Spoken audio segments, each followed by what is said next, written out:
Hello again from Tom's DIY Garage. I'm Tom. This is the place where we make stuff, we fix stuff, either to save a little bit of money or to be self-reliant, or better yet, a combination of the two.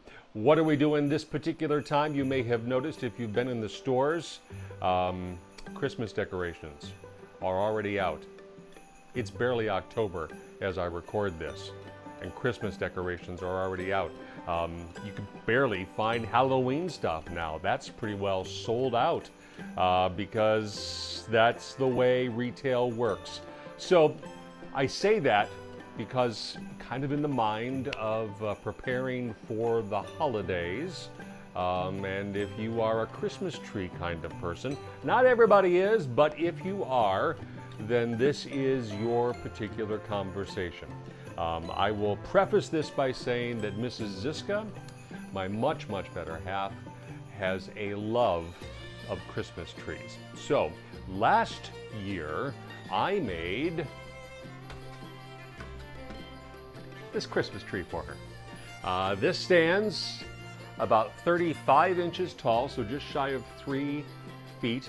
It is made of cedar, so that's the natural color here, but this is pretty simple and pretty awesome, I think. So we're going to make this and show you how to do it.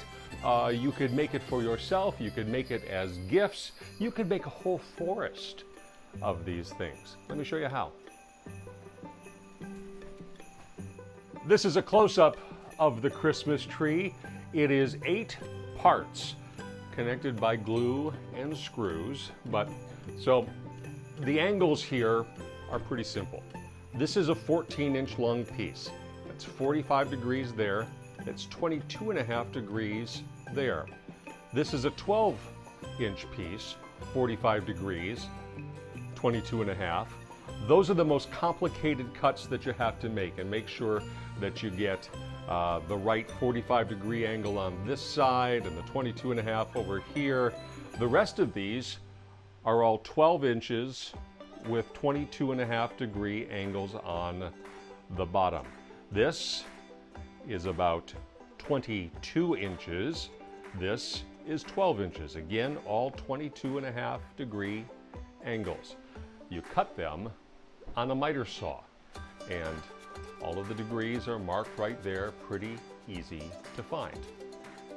You may have noticed as I was showing that I said about this and about that.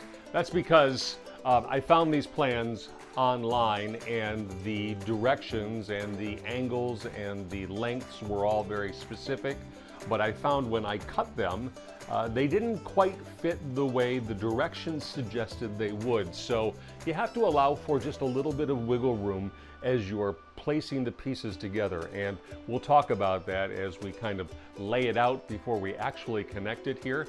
But this should take, I don't know, if you're adept at this sort of thing, it might take about an hour. If you need a little bit of extra time, or you're recording as you go along, it might take a little bit longer here. But this, again, I used cedar for this because I wanted it to have that cedar look. Cedar's a more expensive piece of wood, especially these days, but you can make it out of a simple 2x4. You need about 107 inches of 2x4, which is more than one, so you'll need 2. They're not terribly expensive. You can typically get them roughly in the $4–4.50 range. So call it $8, $9 in wood material, and you can end up with something that looks like this. And then we can talk about finishing it after we're done putting it together. So you can have some idea of where we're going with this. That's an image I grabbed off the internet. And again, what we need to talk about is making sure that the angles are correct, not only on the pieces of wood, but on the right side of the wood. Because if you cut them on the wrong side, then you'll just have to start over and you'll have to get some more wood. So I've cut the 2 pieces that make the top, and this is the funky angles that I was telling you about. But it fits together just like that, top of the tree. So the next pieces that I cut are the rest of the tree, and they are all the same size with the same angle. So I've got a little block of wood here on my miter saw, so I can push the wood up against it gently. I don't want to knock it out of place, but that kind of sets the same length at the same angle for every single cut.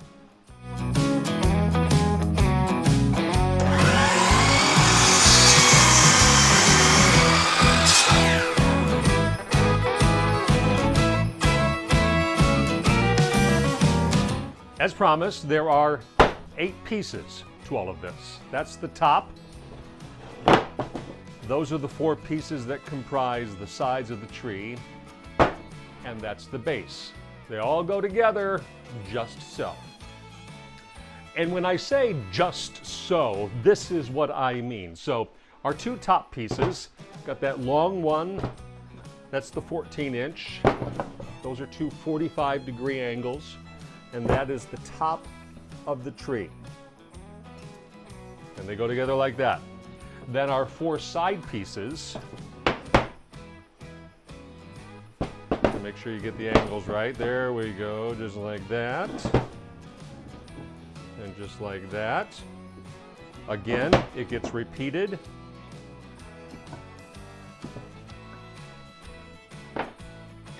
And then the bottom piece taps in just like that, with the base right there in the middle.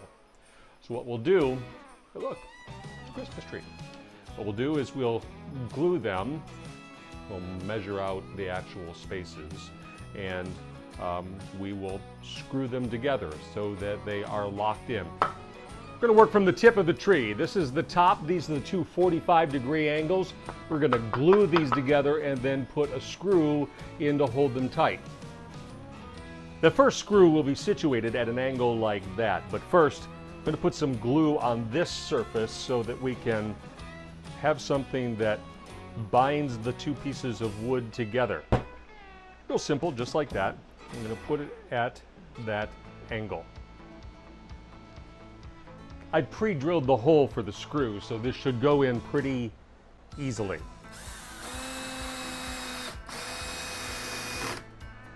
A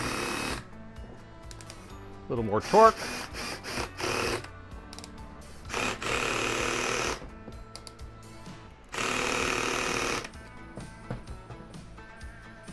And it's in. The other pieces have an overlap of about 2 inches. I've marked where the edge of those boards go. So I will attach them on each side all the way down to the end where the base of the tree is. So I'm going to put in some more screws right there.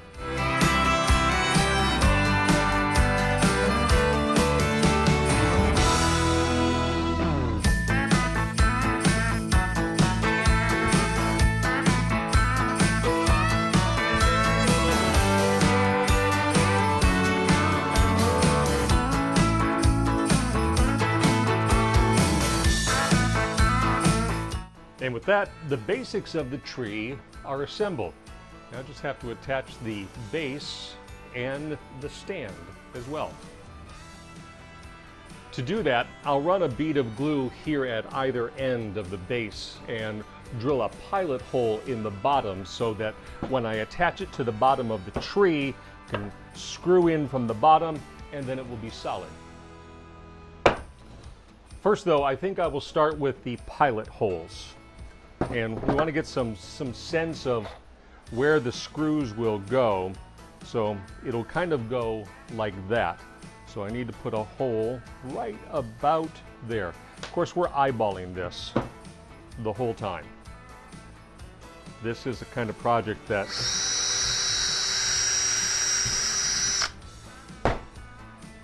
doesn't have to be completely exact.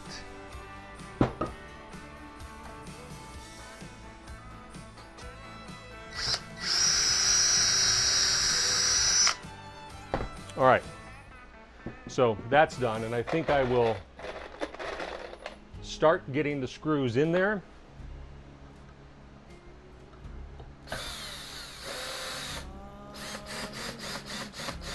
Make sure I don't go too far. In fact, you see I did just the very bit of the screw on there. That'll actually help us because that little point will lock into the bottom of the tree and help set the screw and set the piece as well so it doesn't wiggle around. And again, you get the same thing right there. All right, next up, bead of glue along here and at the other end.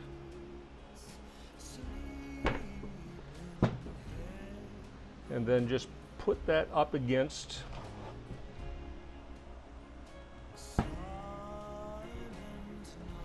the bottom of the tree.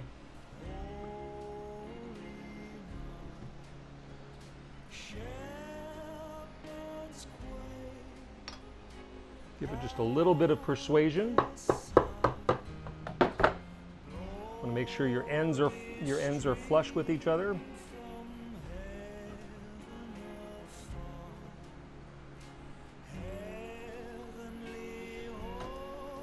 And then set the screw.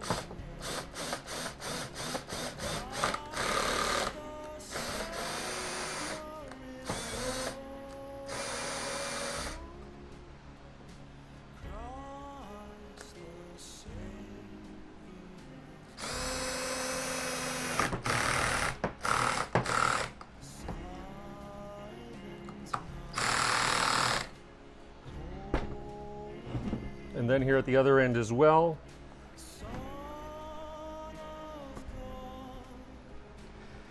I'm gonna get that end of the screw set.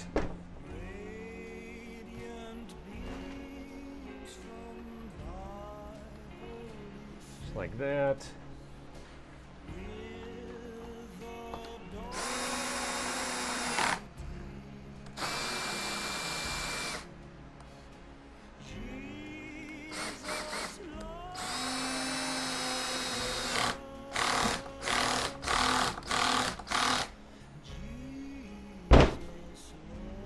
And you've got a tree. All we have to do now is to put the base of it on, measure so that it's centered, and then we can finish it. To finish the tree, there are a variety of things you can do. I've seen a lot of the traditional reds and greens, kind of a stain, typically a weathered sort of stain, kind of a rustic sort of look, which really, it looks good if that's the thing you want. What I'm gonna do though, is something I have done in the past. You may recall when we made the Texas stars, I put on a weathered wood look, and it's really very simple. I think it's very ingenious, and it's very inexpensive. It starts with brushing on a coat of strong black tea. The tea itself doesn't add a whole lot of color, but what it does do is it adds some tannins to the wood. And those tannins will interact with this solution of vinegar and steel wool. And that has a chemical reaction with the tea, and it darkens, it grays the wood, and it has a really nice look. And then from there, you could kind of decorate the tree in a number of ways. So let's start with the tea. Now, as I said, the tea doesn't add a whole lot of color. It's kind of a tan, brownish sort of thing, and that gets brushed on, and just very evenly, and ultimately left to dry. So you don't want to brush so hard that you tip the tree over though. That would be kind of a mess. Speaking of mess, I put this plastic sheeting down because there's no way to keep this stuff from splattering all over the place, and especially when you get to the vinegar element of this, it really will stain very quickly, and it is indelible. So the plastic kind of protects whatever work surface you're working on. The tea is dry on the wood, and as I told you, it doesn't add any substantive color to what's going on here. It's the tannins in the tea that we're really interested in. So when we brush on the solution of vinegar and steel wool, the acid in there will interact with the tannins and turn this a kind of a medium gray. It's kind of a weathered wood look. It looks really, really good, and it goes well with the rustic nature of this. So let me show you exactly how this works. So we'll brush it on here. And again, you want to be careful with this because it gets everywhere. So look at that. See how it turns that gray like that? It's exactly what we're looking for. And one other element of this, as you brush on, you really want to be careful and complete when you brush on the tea, because when you put on the vinegar, you find out where you did not get enough tea on because it stains at a different rate. But that makes it part of the unique nature of what you're doing here. And once the finish is on, you can see how the acidic reaction between the vinegar and the tannins weathered the wood into this nice gray color. It looks pretty cool. And from here, this could be a decoration all by itself, as it is in our house. It sits on a shelf with all of Mrs. Zizka's other trees. Or you could decorate it, you could put some bows on it, you could put some lights on it, you could do anything that your imagination allows you to do. But again, depending on the price of the 2x4 that you bought, maybe as much as $9, maybe $6 if you got a good deal on a 2x4. That's all it takes to build this in a little bit of time. And it's a pretty neat decoration for your house. And again, as I always say, if you want to make these and sell these, my goodness, set your price. My guess is that they would sell pretty wonderfully. So let me know what you think of the Christmas tree decoration. Just in time for the holidays, if Christmas trees are your thing. You got some questions about this, about how I did it? You got an idea how I could do it better? Let me hear from you. Facebook, Twitter/X, or the email. I monitor them all. I would love to hear from you. I'd love to hear your suggestions or questions, challenges, whatever, whether it's about this or something else. If I know the answer, as always, I will share it with you. And if I don't know the answer, I'll do some research and we'll find a solution together. So let me know. Let me hear from you.